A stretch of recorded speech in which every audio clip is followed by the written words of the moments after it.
നല്ല പെരുമാറ്റം. ഞാൻ ഇതിനു മുമ്പ് ഈ കാര്യം സൂചിപ്പിച്ചിട്ടുണ്ട് ഇതേ പരിപാടിയിൽ. നിഷ്കളങ്ക സ്വഭാവമാണ് മറ്റുള്ളവരുടെ ഹൃദയം തുറക്കാനുള്ള താക്കോൽ എന്ന് KP കേശവമേനോൻ ഒരിക്കൽ എഴുതിയത് ഞാൻ ഓർമ്മിച്ചു പോകുന്നു.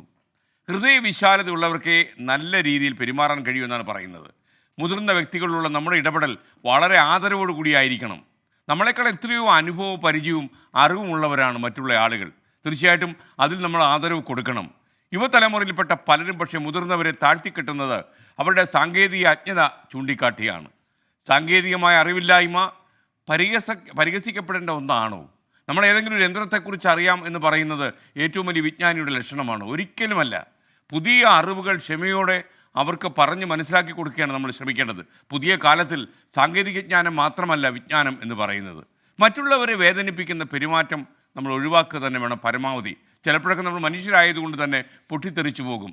എന്നാൽ അങ്ങനെ ഒരു സന്ദർഭം ഉണ്ടായാൽ അത് കഴിയുമ്പോൾ അതിനൊരു ക്ഷമ പറയുക, ഒരു സോറി പറയുക. അതോടെ ചിലപ്പോൾ ഈ പ്രശ്നങ്ങളെല്ലാം തീരും. പരുക്കൻ മട്ടും ഭാവമൊക്കെ ക്ഷണത്തിൽ ശത്രുക്കളെ ഉണ്ടാക്കും. സംസാരവും പെരുമാറ്റവും മറ്റുള്ളവർക്ക് മാതൃകയാകുന്ന രീതിയിലാക്കാൻ എന്താ ഇത്ര പ്രയാസമെന്ന് ചില ആളുകൾ ചോദിക്കും. പ്രയാസമുണ്ട്, നമ്മൾ ശ്രമിച്ചു നോക്കുക.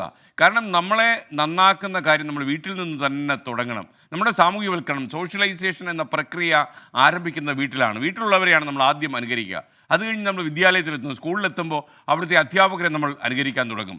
അപ്പോൾ അവരൊക്കെ മോഡലാകുമ്പോൾ നമ്മൾ മാതൃകയായി മാറും. ചൊട്ടയിലെ ശീലം ചുടല വരെ എന്ന് പറയുന്നത് പോലെ അവിടെ നിന്ന് ശീലിക്കുന്ന കാര്യം നമ്മൾ അവസാനം വരെ നമ്മളെ പിന്തുടർന്നുകൊണ്ടേയിരിക്കും. മനസ്സിലായോ? അപ്പോൾ പരമാവധി നല്ല പെരുമാറ്റത്തോടെ നമ്മുടെ മുന്നിലുള്ള ആളുകളെ ആദരവോടെ കാണാനും ഒക്കെ കഴിയുന്ന ഒരു മാനസികാവസ്ഥ നമ്മൾ വളർത്തിയെടുക്കുക. നല്ല പെരുമാറ്റം നല്ല മനസ്സിൻ്റെ ലക്ഷണമാണ്.